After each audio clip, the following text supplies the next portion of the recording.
let's scatter this out. Let's see the ones he actually did and the ones we don't think he did, and we'll tackle them like that. Exactly. And then at some point, his publicist or someone is going to tell him to get off the internet.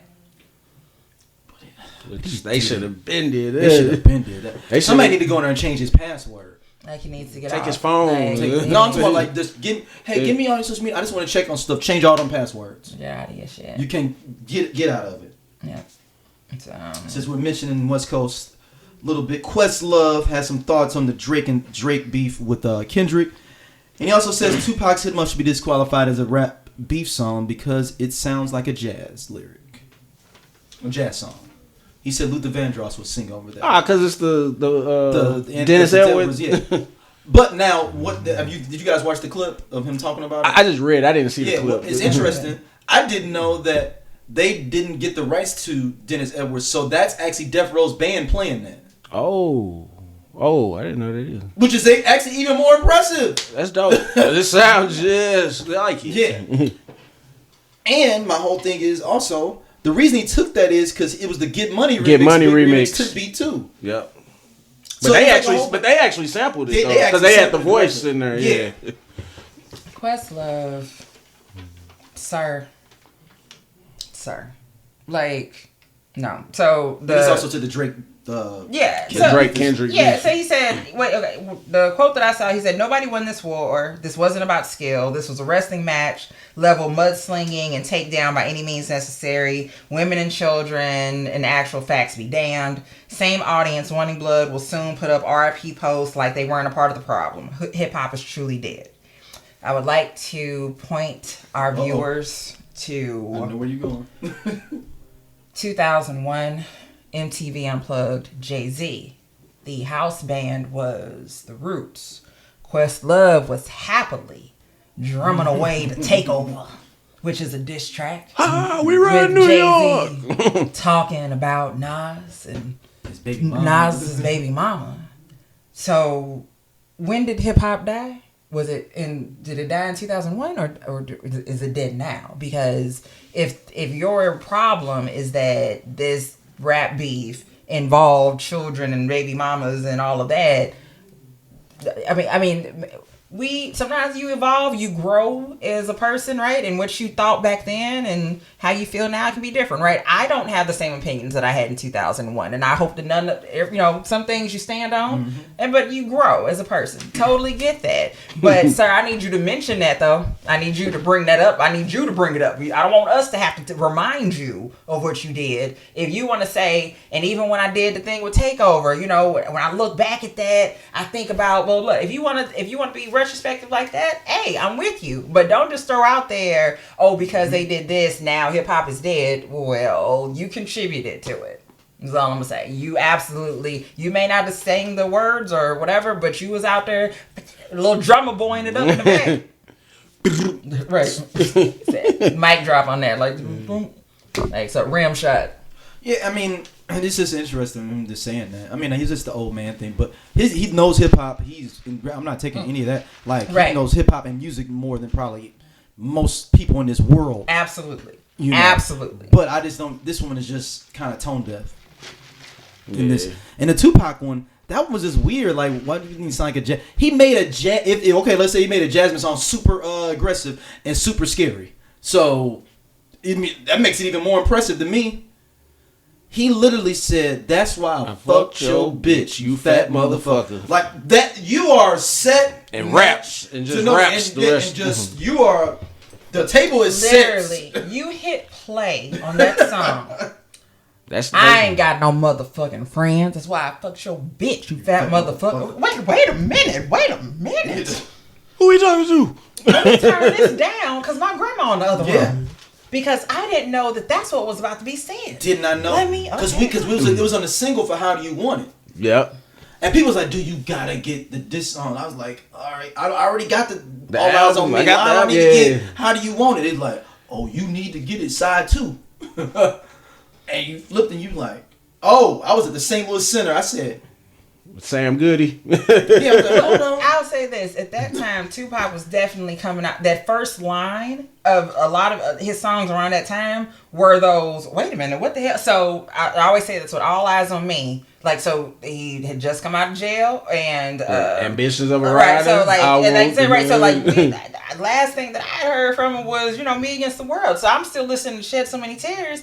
California Love is the radio single and everything, but then you get the album, you press play. I won't deny it. I'm a straight rider. You don't want to fuck with me. Wait a minute.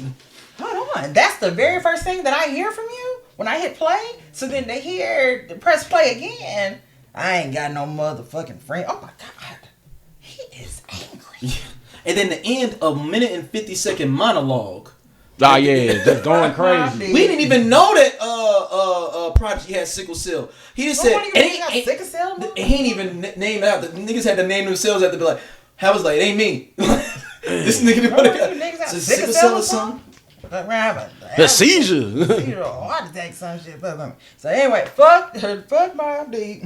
Fuck Bad Boy. It's a staff record label. It's motherfucking crew. If you want to be down with Bad Boy, fuck you. Listen, and to date, it is always fuck whatever as a staff record label and as a fucking crew. Fuck whatever it is, doesn't matter. Fuck Samsung as a staff, a record label, and it's fucking girl.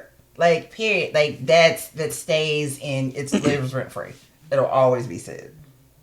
Questlove, I think, is just wrong. I mean, y'all gotta remember, Questlove and them was dissing Biggie and them on what they do. Ah, yeah, the video. Yeah, the whole video was them making fun of Biggie and them. With the girls the money shot, in the bed, the beat down, the champagne, the sitting in a mansion crib. They was really making fun of pretty much mainstream rap. Yeah, for real. But I'm saying, the Biggie one was definitely the Jiggy era. Yeah, dude, they literally had on Coogee sweaters with champagne, with the Versace glasses. And, okay, now it's a funny thing about what they do. He is very revisionist. Remember the original version had the words of what was going on? Mm-hmm. If you find that video now, it's blurred. Yeah, it's blurred. No, it's not in there at all. Because I was like, what version am I watching? Because at some point, don't they tell about? Yeah, it showed the beat down scene. But they don't not explain it no more. You cannot find that version online. The version with the words at the bottom, at least the ones I can see on YouTube. I'm gonna say like a recorded one on YouTube. Yeah, somebody may have one, but they might even take that down and strike it. Yeah. But I'm like, y'all was dissing them heavy. Yeah. It was fun. That video was funny because every time they came back, was like more and more girls in the bed. Yep. That's one of my favorite videos, man. Yeah, I love the video, man. Yeah. And he was like, I guess they was in trouble with Biggie and stuff, and like they had beef with Puff for a minute. And Puff tried to fight them in like the club or something. After that, of course he did. He's a loose cannon. Puff want to fight everybody. Yeah, But I don't know. I just maybe it's a little bit old man. Get off my porch a little bit from him. I think we all get to that point. Like, there definitely sometimes it's like, okay, I'm too old for this situation, and I gotta move forward. I mean, a lot of old heads have been coming out saying like they were upset about this Kendrick Drake beat. Russell Simmons came out, right message, wrong person. Right, that's what, like, the message was amazing. I'm like, right message, wrong person. Got it. Ice Cube came out. Big Daddy Kane came out. A couple other people came out. Snoop, I think, came out. LL say LL said he loved that shit. I love these beats. LL is a look. KRS. I think there's KRS loved that shit too. He said he wrote a diss rap for everybody every year. When they come out in the top 10. Somebody come out, he said, I wrote a diss rap. I think there's a level of loving the culture of battle that we're gonna enjoy, right? So LL is gonna love it because he loves the idea of the battle, right? And I think overall we like the back and forth of it. And again, in the beginning where we said we were okay, well, I'm liking this. We keeping it on wax, and it ain't this and another. And then it became uncomfortable. It became like what did I say on Facebook? I said it's like when you're at dinner with a couple and they start arguing and you're just kind of like, what do I do? What am I supposed to do with my hands? What am I supposed to do with my eyes? Because they're saying some things. It's gotten really personal. Yeah, some stuff I'm not supposed to know. I really shouldn't even know this. I don't know who to believe at this point. Because I don't know why the old heads talking about. There was always violence in rap beefs. Yeah. Juice Crew was finna fight Boogie Down Productions at the club every other week at the Latin Quarter. But it's that rule.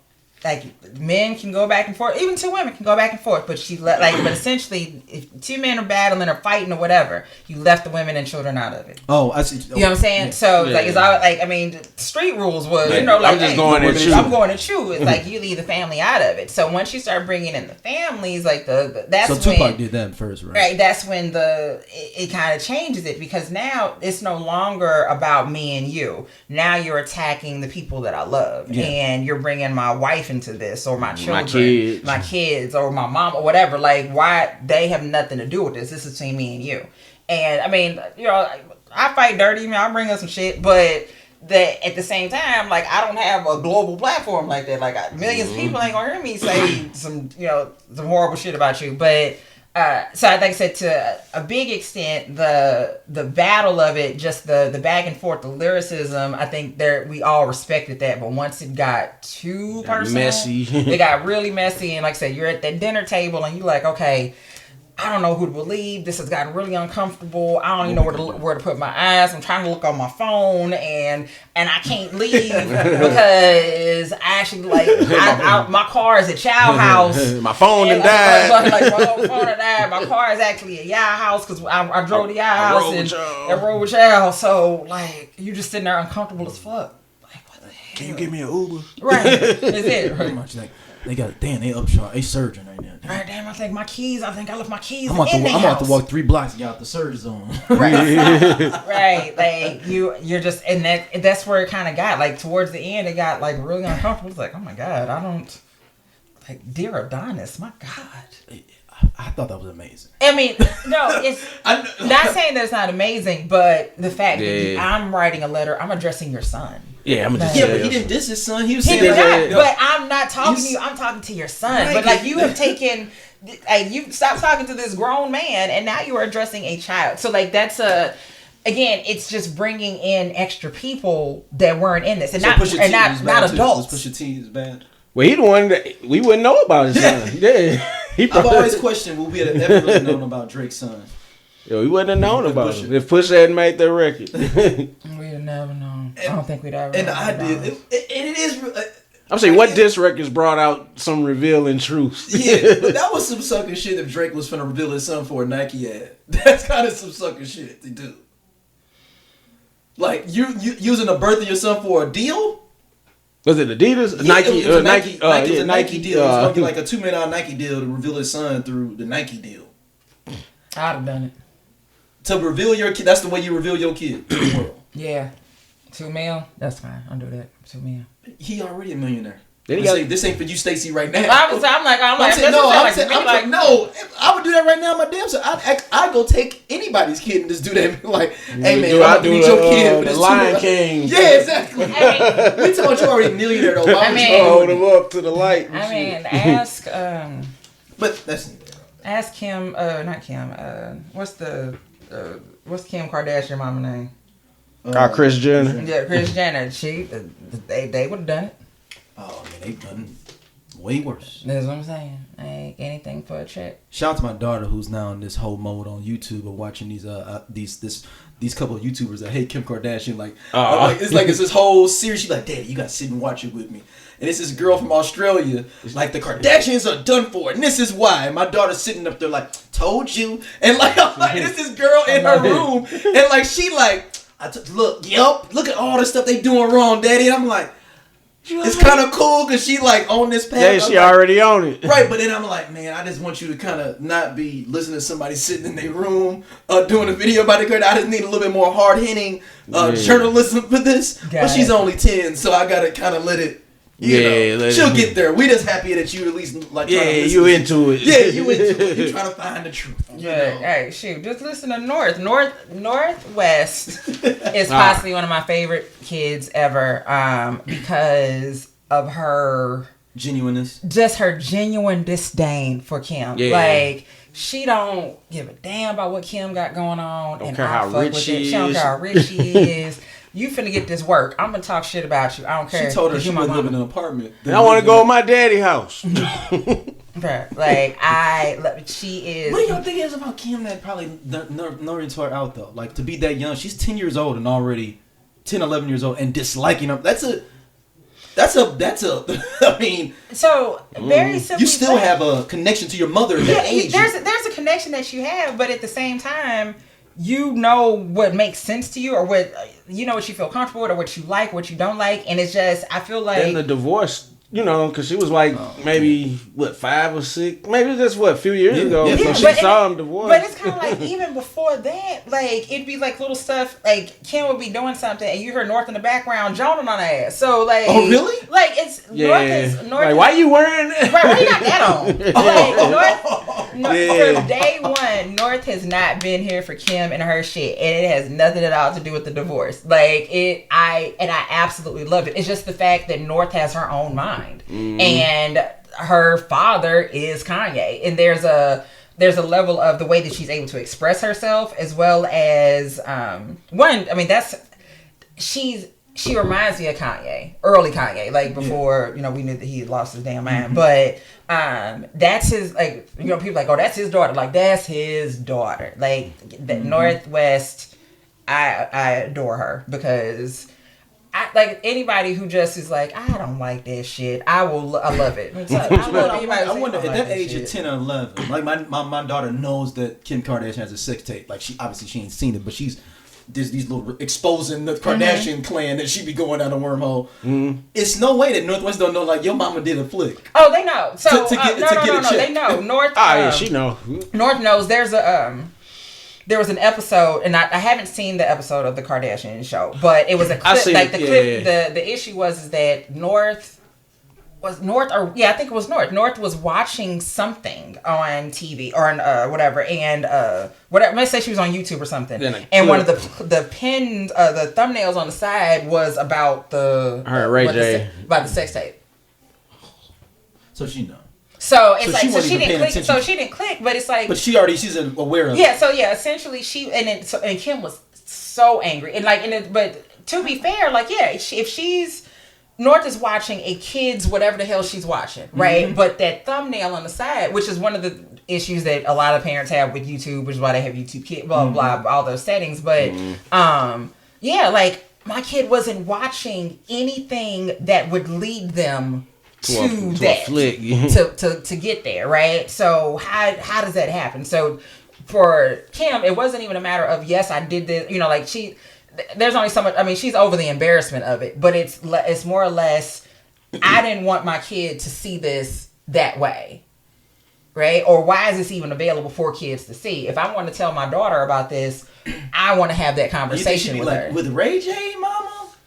You think she probably look at it like you got with my daddy after Ray J? If Brandy's brother? That's what I was saying. I'm like, on me. If Northwest would have been like, Brandy's brother? So the girl on Moesha, her brother, because my Dorian? all these shows on Netflix. Dorian? The dude on the Sinbad show? I was like, what was his name? I don't even know. He was on the Sinbad show. Somebody posted that the other day, and like it was the episode where he was singing, and I said, the Sinbad show, that is actually like I remember the show, but I specifically remember that episode. I remember that scene of like him coming in singing, and then because the grandma was Nancy Wilson, and her trying to get him to sing like with the choir. But like I remember seeing, I'm like, wait, that's Brandy's little brother can sing. Hey, this cool ass Scott from the I Love 90s Music Podcast. Hit that subscribe button right now. Like it on the SOLC Network. You finna get all the real deal on the 90s, the 2000s, and the splash of that 80s. Do it right now, man, and I'll be your friend.